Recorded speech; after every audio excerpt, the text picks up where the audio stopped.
Sairam, I place my pranams at the loving, loving lotus feet of our dear Swami. Thank you for this opportunity to reflect on the impact of SSE and being part of the Sai organization since I was a child. My family first came to learn of Swami when I was around 11 years old. My parents were facing a major life transition and thinking about a move.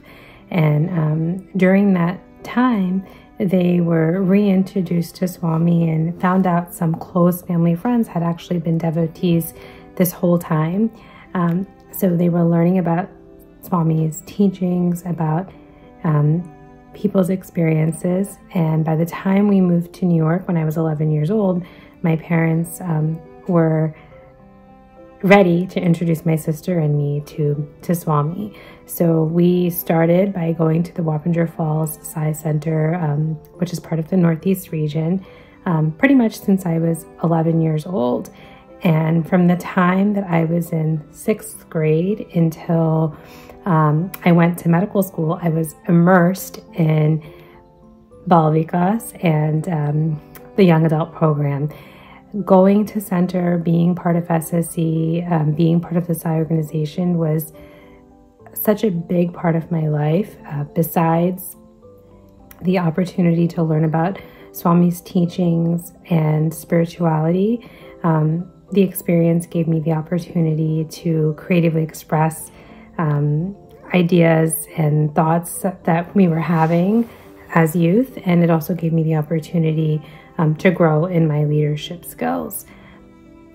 When I look back and I think, what are the major impacts that SSE and knowing Swami at a young age has had on my life, I think of two themes. The first is why fear when I am here, and the second is about how the 5 Ds, dedication, devotion, discipline, discrimination, and determination, ultimately relate to doing your duty. So first, let me share a little bit about why fear when I am here. I would say as a person, I definitely am a warrior and have anxious tendencies. In fact, when I was 19 years old, my family had the chance to meet with Swami, and Swami told me at that time, you worry too much. And it's been something that I have dealt with my whole life. So very, very early on, I think I was about 12 years old, I had this dream where my family and I were traveling in a car, and a war was happening outside of us. We were driving through a war zone. There were missiles and gunshots, and in the car, my sister, my parents, and I were just chatting and carrying on, unfazed. At one point, due to the disruption outside, we had to drive off a bridge, so our car fell off a bridge. The car landed on railroad tracks, and so the 4 of us came out of the car, and I looked at my sister and I said, wow, the whole time we've been falling, I couldn't even feel it. The second I said that, I turned my head to the side. The tracks turned into gold, and the golden tracks led to a beautiful golden altar, shining so bright. I can still see that today, and that was over 40, or not 40, but over 30 years ago that I had this dream. So as to say, no matter what happens, God is here, God is with you, and whatever it is that you're going to face, but I will lessen the blow. That has 100% been a recurrent theme in my life, in my relationship with Swami. Time and time again, he has shown me, whether I was worried about my career, whether I was worried about school, whether I was thinking about the health of my parents, the well-being of my children, even recently, the stress of family life, Swami has shown me, I am here, I am always thinking of you, I will lessen the blow. You'll go through what you have to go, but I will lessen the blow. Why fear when I am here?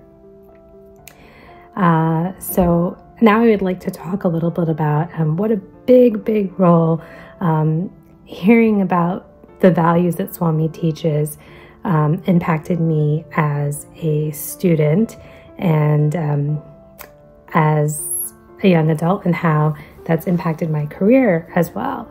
So when we first joined the Sai organization and started going to Bal Vikas, I was 11 years old. So I was just entering group 2 at the time, and soon after I went to group 3. So pretty early on, our SSE teachers taught us about the concept of the 5 Ds, and they talked to us about dedication, devotion, discipline, discrimination, determination. And I thought a lot about what the concept of duty meant to me. And I thought a lot about what is my duty as a daughter, what is my duty as a student. And I thought about, well, whatever role I'm in, I have a certain duty and the importance of fulfilling that duty. So I really embraced the concept of work as worship as a student. And I thought, whatever I do, however I approach my studies is an act of God. And if I approach it with my full heart, then I'm offering him the fullest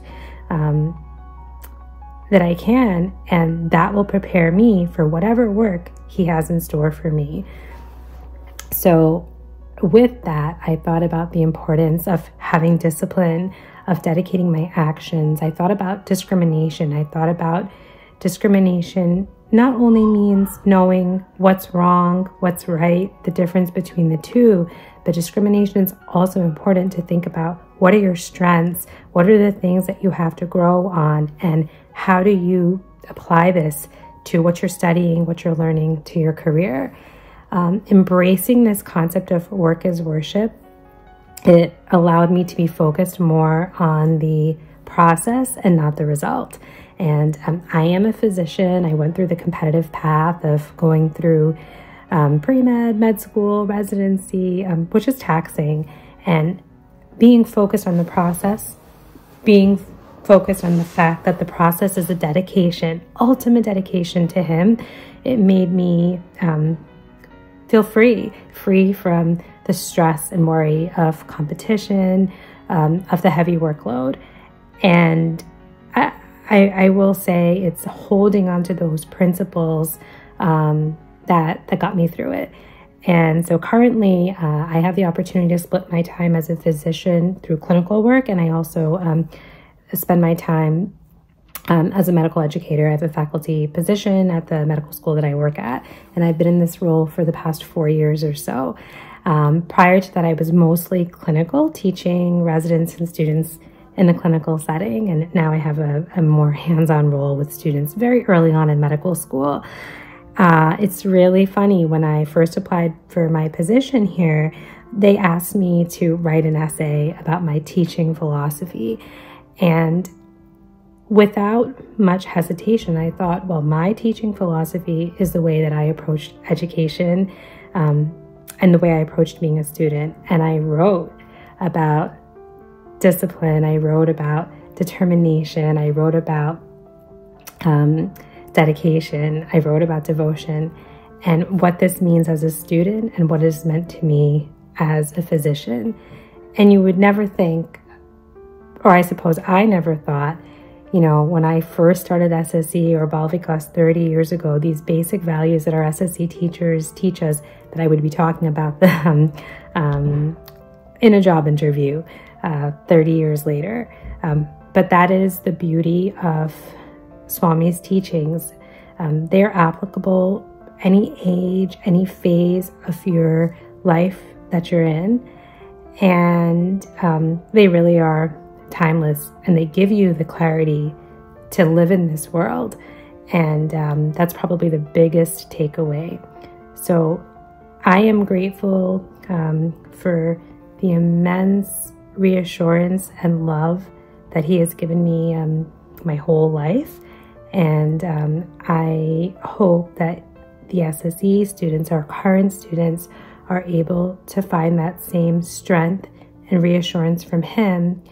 And most importantly, that they are able to have clarity in how they face the long road they have ahead of them with his teachings. Thank you so much, and Sai Bhagavatam.